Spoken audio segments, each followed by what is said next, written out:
سلامونه نیکی هیله ملګرو په دې هیله چې ټول روغ جوړ اوسئ د بیت په مینټ ټیم په بلال زیات چینل ته ښه راغلاست. نن په یو نوي ویډیو کې تاسو ته په دې غږیږم چې سپاټ ټریډینګ څه شی دی، څنګه کار ترسره کوي، کوم اپشنونه لري او په عمل کې تاسو ته ښیم چې څنګه خرید او فروش ترسره کړئ.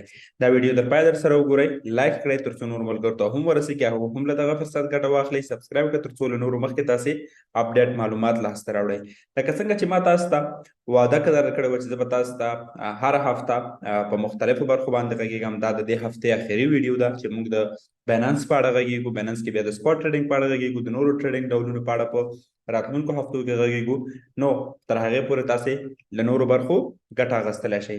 هغه ملګري چې لیواله د کرپټو کرنسي مسلکي زده کړي، په دې برخه کې له A to Z پرمختګ وکړي، هغوی ته زما یو ښه خبر دا ده چې موږ په خپل کورس کې کوم چې اول د اګست پیل کېږي 2023 کال، هغوی ته یو نوی فیچرز یا خدمات اضافه کړي دي چې د راتلونکو 15 میاشتو لپاره تاسې وړیا کرپټو سیګنال لاسته راوړئ. یعنې تاسې کولی شئ 15 میاشتو لپاره بغیر د دې نه چې خپله وارد شئ په خپل سر تاوان سره مخ شئ، موږ تاسو سره همکاري کوو تر څو تاسې مخې ته لاړ شئ او د هغه نه وروسته مخې ته په خپله لاړ شئ او پرمختګ پکې وکړئ. راځو د بینانس په اړه غږیږو. په تېرو دوو ویډیو کې د بینانس په اړه غږېدلی یم کافي اندازه چې څنګه کار ترسره کوي، چېرته راجسټر کړو، څنګه فعالیت ترسره کوي، موږ تاسو څنګه کولی شو خپله صرافۍ کې خپل اکاونټ جوړ کړو او ګټه ترېنه واخلو. نو هغه ملګري چې لا د بینانس اکاونټ نه لري، لومړي لینک باندې کلیک وکړئ، معلومات ټول لاسته راوړئ، کولی شئ په هغه طریقه باندې مخې ته لاړ شئ یا زما یوټیوب چینل ته لاړ شئ، له دې دوه ویډیو مخکې وګورئ، دغه پلی لیست سره مکمل وګورئ تر څو تاسې راحته شکل په بینانس باندې پوه شئ او مخې ته لاړ شئ. نو په دې ویډیو کې موږ د سپاټ په ډول باندې غږیږو چې سپاټ څه کار کوي، څه فعالیت ترسره کوي، موږ تاسو په سپاټ کې څنګه ټریډینګ کوو او کوم شیان پکې ډېر زیات مهم دي چې موږ تاسې باید په هغه باندې پوه شو. نو راځئ سکرین شیر کوو او په دې ټول باندې مکمل خبرې اترې کوو. سپاټ ټریډینګ په بینانس کې یا په ټولو صرافیو کې یو عام ډول دی، یعنی ډېر عام ټریډ دی چې تاسې یو څه اخلئ، هولډ کوئ، ساتئ او وروسته چې کله د هغه ارزښت پورته لاړ شي خرڅ کوئ. د ده په اړه ډېره یو مشهوره وینا ده، وایي چې تر هغې چې ونه پلورئ تاوان نه کوئ. اکثره خلک فکر کوي چې دا څه معنا چې ونه پلورئ تاوان نه کوئ. تاسو به ډېر خلک لیدلي چې والا ما کرپټو کې دومره تاوان وکړو، دومره تاوان وکړو، دومره تاوان وکړو. کله اصلا تاسو تاوان کوئ؟ کله چې تاسو خرڅ کوئ. زه به تاسو ته مثال درکړم. زه همیشه په سپاټ ټریډینګ باندې دغه مثال ورکوم. د دې مثال داسې دی چې تاسې یو ځمکه یو کور اخلئ. اوس خو تاسې هر دقیقه نه ځئ راهنمایي معاملات ته چې دغه کور جګ شو ارزښت یې کټېټ شو، جګ شو ارزښت یې کټېټ شو. نو حتما مثلا 6 میاشتو کې، 1 کال کې، 2 کاله، 3 کاله وروسته داسې پوښتنه کوو چې دې ارزښت پورته راوړو که ښکته راوړو. نو په دې ترتیب باندې مونږ په سپاټ ټریډینګ کې هم دغه کلمه استعمالوو چې تاسې هره دقیقه دا مه ګورئ. کله چې د دې ارزښت ښکته راځي، دا د ارزښت د پیسو په ارزښت باندې ښکته راځي. مثلا یو بیټ کوین تاسې اخلی نن سبا $10,000 دی، تاسې اخلی دا راځي $20,000 ته. ولې تاسو سره هماغه یو بیټ کوین دی، تاسو تاوان نه دی کړی، فقط دا چې ارزښت یې ښکته راغلی. لکه عینا د افغانستان د دولت د بدلېدو وروسته، د نوي نظام د حاکمېدو وروسته تاسې کتلي د کورونو ارزښت ډېر زیات ښکته راغلی.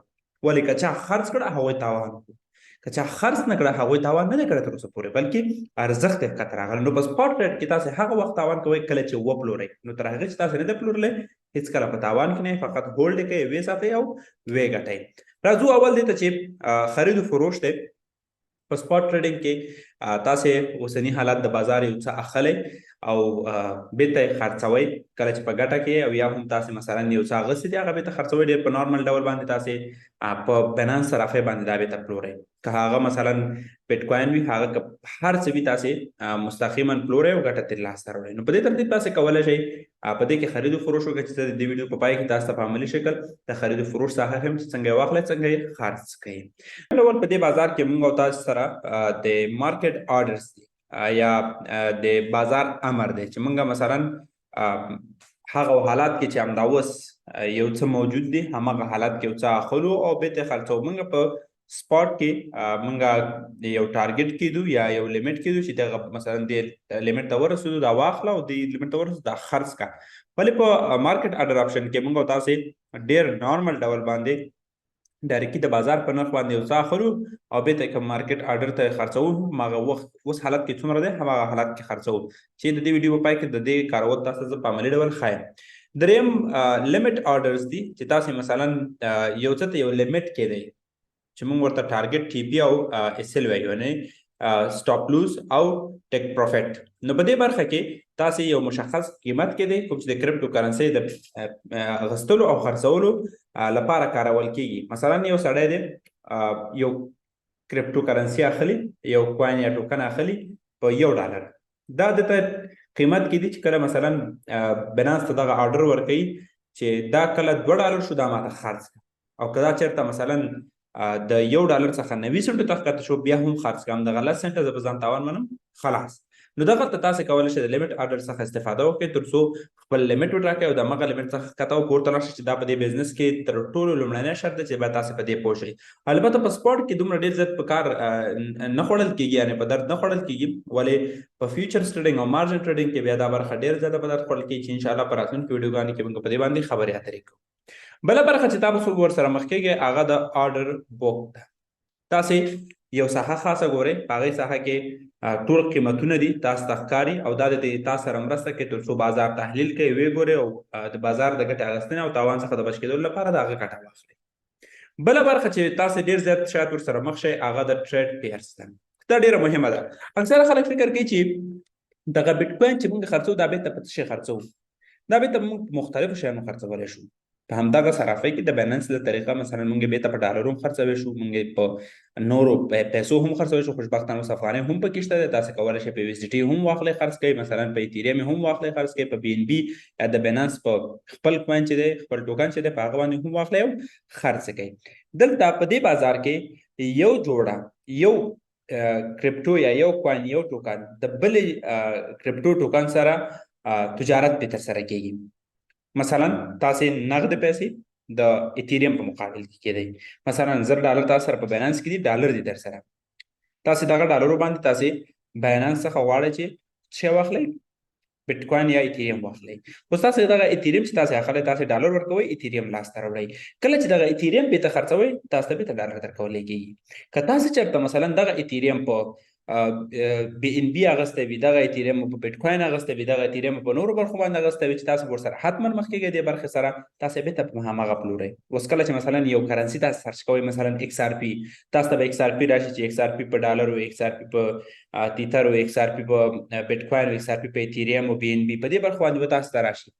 نو داسې پوه شئ چې د کومه یو انتخابوي کومې څخه ګټه اخلئ چې تر ټولو مهمه یې USDT ده چې هر کرنسي اخلئ په USDT باندې ده، کوم چې په لست شوي په USDT باندې تاسې په نارمل ډول اخلئ ځکه USDT معنا ډیجیټل ډالر دی، یعنې USD تیتر ډالر چې تاسو کولی شئ ګټه ترې واخلئ. راځو فیسونو برخې ته. هر ټریډ چې تاسو ترسره کوئ، هر څومره پیسې چې تاسو په ټریډ کې اوپن کوئ، د هغې څخه تاسو څخه یو مشخص مقدار فیس اخیستل کېږي او دا مشخصا د ستاسې ټریډینګونو پورې ده. اکثر خلک چې سیلز وکړي، فروشات بېرته وکړي، مثلا یو ټوکن اخیستی بېرته خرڅ کړي، ګوري چې یو څو سنټه په دې په سپاټ والټ کې پاتې دي. هغه وخت پاتې کېږي کوم چې مثلا تاسې یو سیلز کړي دي پوره نه خرڅېږي، نو تاسې کم مقدار چې کوم پاتې دي هغه همغلته په سپاټ کې پاتې کېږي او ځکه فیس تاسو نه اخیستل شوی دی او ګټه ترې هغې نه نور ګټه نه شئ اخیستلی. نو دا هغه شیان به چې تاسې باید د سپاټ ټریډینګ په اړه بلد شئ. راځئ مخکې ویډیو کې په دې باندې خبرې اترې کوو چې څنګه په سپاټ ټریډینګ کې په عملي ډول کار ترسره کوي. نو د دې ویډیو تر پایه زموږ سره اوسئ او د لا نورو غوره ویډیوګانو لپاره همدا اوس دا ویډیو در سره لایک کړئ، کمنټ مو ولیکئ او سبسکرایب یې کړئ تر څو د نورو مخکې تاسې معلومات لاسته راوړئ. راځو بینانس ته. دلته موږ او تاسې مختلف اپشنې لرو کوم چې هوم دی، مارکیټ دی، ټریډ دی، فیچرز دی، والټس دي. نو موږ او تاسې اوس مهال کار په ټریډ کې دی. په ټریډ کې هم په کنورټ اپشن کې نه بلکې په سپاټ ټریډینګ کې دی چې دلته تاسې کولی شئ وګورئ. دلته موږ او تاسې په سلګونه بلکې په زرګونه کرنسي لرو. موږ او تاسې یو کرنسي چې سرچ کوو د دغه ځای څخه کولی شو سرچ کوو. مثلا موږ او تاسې دلته راځو بیټکوین سرچ کوو چې ډېره مشهوره ده، مثلا بیټکوین. مثلا موږ او تاسې یو بل سرچ کوو، مثلا سرچ کوو XRP مثلا 0.1 قیمت دی. دلته مثلا ما تاسو ته ذکر کړله د ټریډ پیرز په برخه کې، مثلا XRP په USDT، په TUSD، په BUSD، په BNB، XRP په بیټکوین، ایتیریم، BIDR او BRL. نو په دغه کرنسیانو مقابل کې مثلا تاسې اخیستلی شئ او خرڅولی شئ. نو تر ټولو لومړۍ برخه چې موږ تاسو سره ده دلته د بوک آرډر برخه چې موږ تاسې خپل آرډر ګټلی شو، بوک آرډر د دې څخه تحلیلولی شو، ګټه ترې اخیستلی شو. د بای او سیلز کومه برخه چې ده په دې ځای کې تر ټولو مهم کار دی زموږ او تاسې. د دې څخه مثلا موږ تاسو چیرته چې اخلو دلته مختلفا مثلا لیمیټ مارکیټ سټاپ لیمیټ ټریلینګ سټاپ او او سی او برخې دي چې په دې باندې حتما ان شاء الله په یو باندې موږ غږیږو چې څنګه وشو کولای د دې څخه ګټه واخلو. مثلا موږ تاسو دلته راځو مارکیټ برخې ته مارکیټ کې هم دا اوس مثلا څومره قیمت دی همدغه قیمت موږ تاسو ګټه ته نه اخلو. که مثلا موږ لیمیټ ته راځو نو موږ تاسو دلته قیمت کې مثلا دلته اوس قیمت بازار کې 0.209 دی ولې زما ته قیمت 0.205 مثلا زه دې ته قیمت کېدم چې دا کچرته 80 سنت په ترخکته شو زما سره چې مثلا څومره پیسې تاسو تخکار اویلیبل ویزیټي نو تاسو مثلا 50% دغه پیسو ماته واخله مثلا 50% ماته واخله څومره ویزیټي ما سره شته مکمل تاسو کولای شئ ګټه نه واخله. عیناً په سل کې هم تاسو کولای شئ دغه برخه ګټه واخله. مثلا دلته لیمیټ ورته کېدی مثلا دلته زه لیمیټ کېدم چې دغه 50 یو ته وختو به تماته مثلا 100% خرج کړئ 50% خرج کړئ یا 50% خرج کړئ سره سره پک لیکي تاسو بدلتا په اوپن آرډرز کې یو برخه وګورئ ترڅو تاسو وشئ کولای د هغې څخه خپل آرډرونه تعقیب کړئ او ګټه ترې واخلئ. نو دا په ټوله کې د سپاټ د کارولو طریقه وه او د سپاټ څخه د ګټې اخیستنې برخه وه چې په دې کې تاسو کولی شئ بیا د کنورټ آپشن څخه خپلې پیسې په نغدو پیسو هم بدلې کړئ او ګټه ترې واخلئ. دلته تاسو کولی شئ ټریډ هم په غټه بڼه وګورئ د ټریډ والیوم در سره وګورئ 4 والیوم در سره وګورئ او ټول هر څه له دغه ځایه کنټرول کړئ. نو د لا نورو غوره ویډیوګانو دپاره د یوټیوب چینل در سره حتما سبسکرایب کړئ او د زنګ بټن ووهئ تر څو له نورو مخکې تاسې معلومات لاسته راوړئ.